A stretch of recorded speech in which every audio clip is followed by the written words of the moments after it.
Welcome back, guys, to the Rebuilt Man podcast. I'm your host and founder, Coach Frank Rich, and we have an exciting one on deck for you. Welcome to Q&A number 5 with our head coach, Coach Arnold. Brother, welcome back to the podcast today. Glad to be back. Are you ready to answer some questions? Yeah, let's dive right in. All right, guys. So these are your questions from the listeners, from the men inside of our community. Before we dive in, if you want to have your question answered on an upcoming episode, send those questions to frank@rebuiltrecovery.com. And if you're an active member inside of the Rebuilt Man Brotherhood, drop those questions in DM format directly to Coach Arnold inside of school. But brother, let's not waste any time. Let's jump right in. What do you got for me today? So here's one. I've had a history of health issues, and I often fear getting sick right before a big event, such as a date. I've been combating this by implementing as many healthy habits in my routine as possible and focusing on what's in my control. Do you have any other advice? Good one. Very specific. Yeah, man. And this, I think, is an area of conversation, discussion. I've spent a lot of time in this year, and I know you have studied this as well. Our subconscious, our unconscious, whether you want to call it manifestation, law of attraction, creating our own reality, right? This is why we tell guys inside of the program, we try to shift their thinking instead of quitting porn or how do you handle urges, right? Because when you begin to think about those things, that's what your mind is going to begin to go out there and look for. So the sheer fact that you are still holding on to an identity of somebody that has health issues, in my opinion, tells me that you're manifesting these things in your life. Now, obviously, you can't, if there's serious issues, like you can't, I'm not saying ignore serious health challenges, right? But if you step out of the world thinking that something is going to attack you, like your brain is turning on the reticular activating system and say, let's go look for that thing. Now, is this going to solve the entire problem? Probably not. But the fact that you said, I'm eating healthy, I'm working out, I have a lot of these healthy habits, yet it still continues to show up, tells me that you're almost manifesting this illness in your own life. So we'll expand on that there a little bit, but what are your thoughts? I'm curious what you think is happening here. Well, the first thing that comes to mind for me is the upper limit problem. Mm-hmm. Because I think at the core of this, we have, like he said, I often fear getting sick right before a big event, such as a date. And that is a conditioning. Before something big that happens, you kind of are afraid. So you create something that would get you out of it, which is getting the body sick or something happening. And it might seem as if like, oh, it just happened to happen. But if it happens consistently before big events, chances are you're kind of bringing that upon you because you have a hesitation, you have perhaps some fear, some cold feet before a date. So then you're like trying to make up excuses. And if you do that enough times, your body will like, I got this for you. I'm going to just start doing stuff. And I've done that too. I've done that very many times in the past. So that's how I know this is he's implementing a lot of healthy habits, and I've done that as well. And I still was doing that because it has nothing to do with healthy habits. It's not sick because you're not healthy. You're sick because you're afraid. And the sickness comes as an escape from the activity you're about to do that you are afraid of. So what I would recommend to this person is to, you don't have to focus on stacking all these healthy habits because, when I was struggling with a similar thing, I thought that's the solution.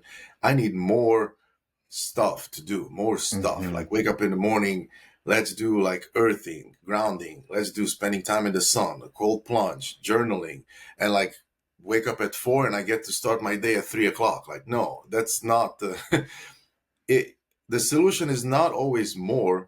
It's sometimes it's less. Yeah. So you have to focus on removing that fear. Why do I have this fear before big events? Right? If it's a specific date, why am I afraid to go on this date? What is causing that? Yeah. And focus on that rather than adding more things to kind of make you feel better about that. Because that's what's really causing this self-sabotage, like the upper limit problem is about. And that's a classic thing. He actually, Gay Hendricks in the book, The Big Leap, talks about how you can get sick before big events because you tell your body that you're afraid and your body helps you get out of it. You have a big presentation on Monday and you're scared, you're like stressed, and then it's like, I got this. All of a sudden you wake up sick. I was like, problem solved. Yeah. So that's what I would look at, And I think here too, also reframing this, and the only thing I would say maybe a little bit different in your response is not removing the fear. I don't think we can remove fear out of our lives. I think it's actually the development of courage, which is the ability to continue to act and operate it as planned despite the fear. Yeah, This is episode right. 306 of the Rebuilt Man podcast. I have 315 episodes recorded on the Superhuman Life podcast, and I've probably done an additional 250, 300 guest appearances on podcasts. So I'm coming up on close to 1,000 conversations in podcast format in the last 6 years. There still is a little bit of fear every single time before I start hitting record. Now, I don't let that fear prevent me from operating. I stepped out in courage 6 years ago when I was really afraid, and those were a lot more challenging. And it's sometimes I'll go back and like rewatch some of the early episodes. You could see I had a nervous energy. I've now spoken enough in front of public. I've spoken on a lot of large stages, but there still is like the internal like feeling of fear before I do anything that's kind of meaningful. So it's reframing that to the perception that we're going to operate in a life that is meaningful to us absent of fear. I think it's actually the development of courage. I ran a mastermind group 2.5 years ago. I partnered with a Navy SEAL, self-leadership mastery. We had the curriculum. I'm figuring out a way to launch it inside of our Brotherhood, but it was the development of 11 core virtues in life. The first one was courage, right? Every successful person, every person that is doing anything in this world doesn't lack fear. They've developed courage, the ability to operate, step into, follow plan as we've set forward, despite the fear. So if you have a little bit of fear because there's a big date, it's because that date means something to you. If you have a little bit of fear before giving a presentation at work, it's because that presentation means something to you. Stephen Pressfield would call this resistance. It's the resistance barrier. So it's realizing that we feel this way because the thing we're doing is meaningful to us. So don't be afraid of it. Learn to step and operate. And it's a perishable skill that can be developed over time. Every time you have that little pit of in your stomach, and then you go on the date, and then you have the best time of your life, then the next time you go out, you're not as afraid. The pit is still there. Dude, I still get a little bit of like fear sometimes when I'm doing things with Jess. We've been dating for 2 years because I want to create meaningful, memorable experiences. Now, I've done enough of these with her to have a repeatable track record that when we do things together, we have a great time. But I still want things to go well and as planned. So it's not that we're trying to remove fear out of our life. We're trying to learn to navigate through it. Perishable skill of courage needs to be developed here. Hey, I should have perhaps phrased it differently. What I meant to say is the crippling fear that basically freezes you and you can't do anything. Yeah. That you have to see, why is it that bad? Because yes, it is healthy to have some fear, and that's wired into us. Otherwise, we would just walk into traffic. Like there is a healthy fear, and some of it keeps you alive, some of it keeps you on your toes, keeps you alert. But if it becomes to the point where it's paralyzing, then at that point you are doing that to yourself in a way, like you're getting yourself. And I read this in a book by was a retired commander, Navy SEAL, Mark Devine. He talked about that, how the normal fear is what you feel in your gut. when you get chased by a bear, Mm-hmm. that's the normal primal fear. Yeah. There's the other type of fear that you make up in your mind. And that's the one that's the crippling one, because you can sit in a Yes. chair and get yourself worked up to the point where, like, I can't do anything. And you have to differentiate between the two. That's the key here. You have to differentiate, because, you know, you're not going to stop running from the bear and say, oh, I'm just making this up. No, that's a real thing. You need to. But when you sit there and, like, you have a work project and you feel paralyzed, you have to realize that is a made up in your mind kind of fear. Okay, Yeah. that's why I kind of And elaborate. and most times it's going to be the action taken through the resistance. This is the war of art. This is the entire like premise of that book, is like that resistance. The longer you sit there and allow it to Bigger paralyze, it and gets. you stew in the thoughts, the bigger that it gets. The real path forward is the movement through it, Yeah, right? So our yeah, mind, what once again, yeah. No, that's exactly it. So, no, knowing the difference between the two, and not making it bigger in your mind, because it's not real. That is yeah, not the real fear. That was, we use fear like as a general term, but there are two kinds of fear. One of them is genuine, it's real, and the other one's made up in your mind. And yeah. a lot of guys who struggle, for example, they have a lot of this made up type of fear. They get so worked up, and then they need some relief from that because it's so big. it's And a then, it's a part of human nature, right? And I don't know yeah, if the person asking this question is a man of faith, right? But what's repeated 365 times in the Bible, because it's a daily fear. reminder: do not fear, right? Yep, yep, So God knew, early on that we were going to deal with it. I talk about the book of Genesis, right? Our eyes were opened and we became naked and afraid, right? It is embedded in our human nature. Like, it's a part of our wiring to have that. But there's a reminder 365 times in scripture to do not be paralyzed, do not be afraid, act and operate like that. That is our pathway to what I would say is freedom, or that's our pathway to walking in alignment with the man that God is calling us to be, is to not have fear, but to be able to operate through it, right? So yep, whether it's a prayer in the moment that you recognize that it is a pause, breath, breathing control, those are actionable skills that can be developed to allow you to calm and regulate your nervous system. But going deeper and ask yourself what it is, and then really beginning to work on that subconscious programming, that upper limit, right? Like, stop identifying as a person that is afraid. yeah. That's another thing. Identifying with it makes it worse, Yeah. and affirming it to yourself. Oh, I'm Mm-hmm. afraid of this day. Like, it makes it grow. And Yeah. yeah, no, that was a good one. Yeah. Let's let's have another one here. Here's one. How do I build accountability with other men when I'm so used to hiding this part of my life? I want support, but I don't want anyone to see me as weak.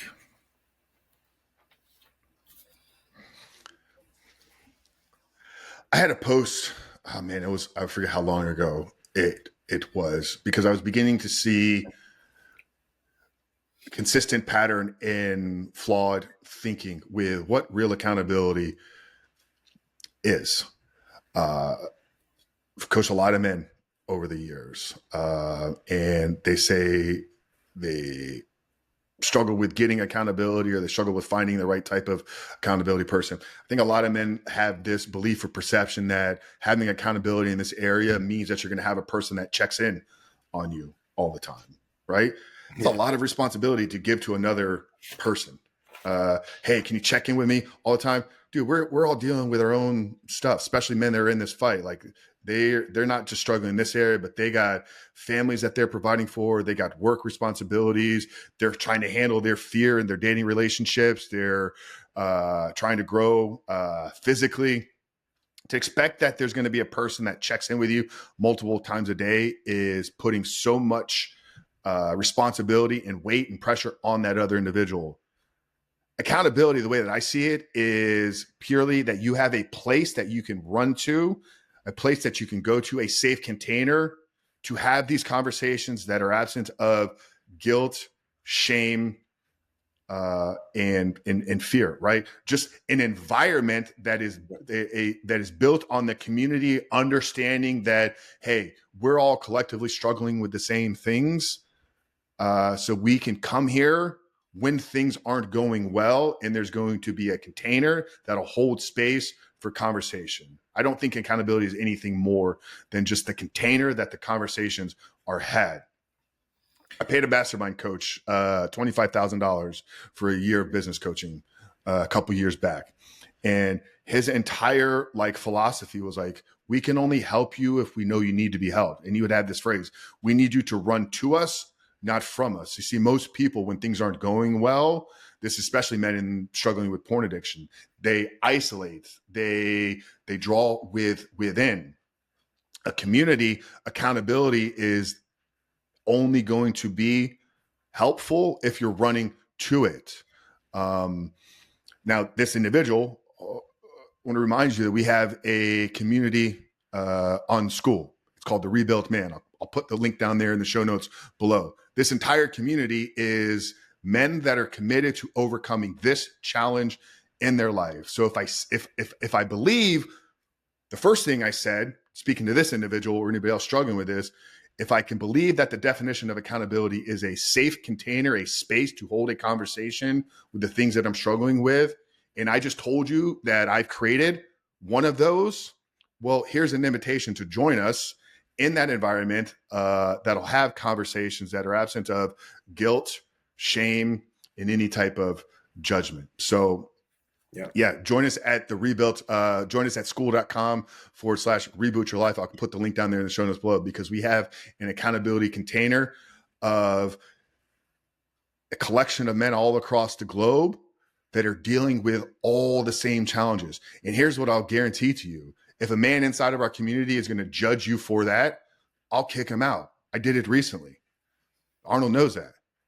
I'll kick you out. Like, I am committed to making this community love-centric, growth-oriented, and supportive. So we are all here to lift each other up. If I ever hear of any man inside of our community that's judging, guilting, or shaming others, I have no problem kicking you out. Your $67, $99 doesn't mean that much to me that I need to keep you around if you're not contributing to the growth that we're all trying to have. Yeah.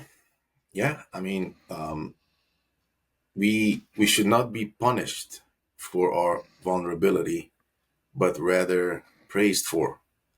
And that's what allows us to grow and to become strong. Because, like this person said, I don't want anyone to see me as weak. That is a skewed perception. Mm-hmm. Vulnerability is not weakness. It's actually strength. Weakness is when you suppress things and pretend to be strong. Yeah. That's weakness. Strong men are vulnerable. Strong men have an intimate relationship with their wives. They share stuff that's on their heart, on their mind, on their soul. But again, it's a skewed perception in the world. We were brought up, big men don't cry, right? All these things, which is not true. Like, strength actually lies in putting it out there. And that's why we build strong men in this community. We allow them to tell us their struggles, tell us the success. And there's, like you said, there's no judgment. No, it's a safe space for them. And, after learning about accountability and reading, Jocko Willink's book, Extreme Ownership, all accountability is self-accountability at the end of the day. Mm-hmm. Because ultimately it all comes to the self. And if you're asking somebody to hold you accountable, you're outsourcing your accountability. So when that person won't hold you accountable, you're going to do the thing you said you're not going to do. And then you're going to blame that person. Yep. That's not accountability, nor will that be effective. That's the same thing like blockers. Mm-hmm. It's just, you're trying to do everything, but, be accountable yourself. Trying to have other people hold you to it. Like, I once had a friend that struggled with weight. And I remember he was telling me like, hey, next time when I want to go and get something, just tell me to stop. I'm like, what if I'm not there? You know, Hmm. like that's not a long-term solution. If somebody has a struggle where they can't stop for an hour, yeah, maybe you can say, like, hey, you shouldn't do that, right? But ultimately, accountability has to come from the self, just like everything else has to come from the self. Self-worth, self-accountability, Yeah. self-love, it all has to come from the self. We try to outsource it or get it from others so then we can feel it, but those sources are not going to be consistent. What if they're gone? What if they are busy or something and then we don't get it and then we're feeling lack? Hmm. So you have to learn to have this come from within. And the only place that can happen is in a safe environment where other men do the same thing. Yeah. And that's what our community is exactly about. That's what we're trying to build here. That's what we have built here, where men show up, they share their struggles, they share their successes, and everybody chimes in. Everybody's encouraging. Everybody gives advice. Oh, I've been there. This is what I've done. This is what helped me, and that's what ultimately creates the accountability. And I always encourage guys on our daily five um, um, group to post, even if you haven't Yeah. done all the five, you done only one or five, or even zero, because that still is accountability. I'm owning it. Yeah. Hey, I haven't done any of the five of the daily five. It's okay. Nobody will. I made sure to tell guys nobody should shame you for that. Like the idea is to get used to the accountability. Hey, I haven't done this, or I've only done one out of five, and I was like, it's okay. Get used to saying that, or posting that, putting that out there. And you will eventually start doing one, two, three, four, 5 out of 5, because that's how it works. If you only post your successes, you will learn to be ashamed of your failures, and Yeah. you don't want to do that. You have to be able to see it for what it is and then get desensitized from it. Hey, I only done 1 out of 5. Okay, nobody's gonna like beat you up or shame you or make you. And a lot of the guys that have this addiction usually struggle with this type of beating up and shame, because they were, when they were kids, their parents like would say, Yeah. you should be ashamed of yourself, you should. And that kind of stuck around, so now they do it on autopilot. The parents are not there anymore, but they do it to themselves because that's what they learned growing up. I know I Hmm. was part of that too. Yeah. And It's that's been a why these repeated guys. habit that's been beaten into them and Yeah. and they've reminded themselves. The thing you said, man, that I love the most was, vulnerability to another person is like the highest form of strength that a man can share or can have. Yeah. The moment in my life that made me feel the strongest was February 14th, 2019, when I was sitting in a car and I opened up for the first time in my life to another grown man about my pornography addiction. I remember the day because it changed my life. And by that point, Arnold, I had a 600-pound deadlift. I had a 565-pound squat. I had a 500-pound bench press. I was very physically strong, but I was so weak because I Right. only ever shared my wins, the things that were going well with life. The minute I said, hey, this thing on the internet has had a grip on me for 20 years, man, I felt more powerful and more strong than I'd ever been. Because now there was nothing outside of me that was in control of me. The real strength is in you saying, hey, these things used to hold all this power with me, but now I'm releasing them because I'm bringing another person into the fight. As iron sharpens iron, one man sharpens another guy. So if you're struggling with accountability, if you're struggling with support, being vulnerable, because you're trying to do this alone and you're believing that, dude, if somebody, people's judgments and projections are oftentimes a reflection of their own inner battles. So if any person ever judges you for the things that you're trying to improve on your life, cut that person out of your life because they are not the right type of individual. So surround yourself with the right type of people. Once again, people's judgments and projections onto you are a reflection of the things that they're dealing with. So we invite you, if you're not inside the community, to join us.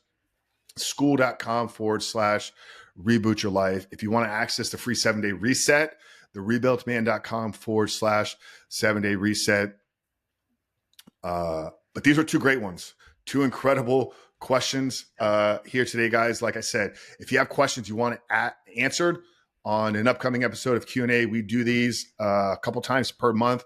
Email those questions over to frank@rebuiltrecovery.com. If you're inside the school community, send those messages directly to Arnold in the chat there. But dude, we brought the fire here today. Yeah. And, one last thing to add to this last question. Just like the famous TED Talk, Johan Harris says, right, the opposite of addiction is not sobriety, it's connection. And that's exactly why the communities do a way better job helping people who struggle than people who try to do it alone. Well, that's one of the great things about the 12-step program is the community. Yep. Because we talked about how certain things in the program have, questionable or but the what works is the community, a brotherhood, people together on the same journey, having a same vision, right? Walking towards the same path of freedom, focusing on that freedom. That's what we have here. And that's really the solution to this. Like the answer to this person's question, how do I build accountability with other men when I'm so used to hiding?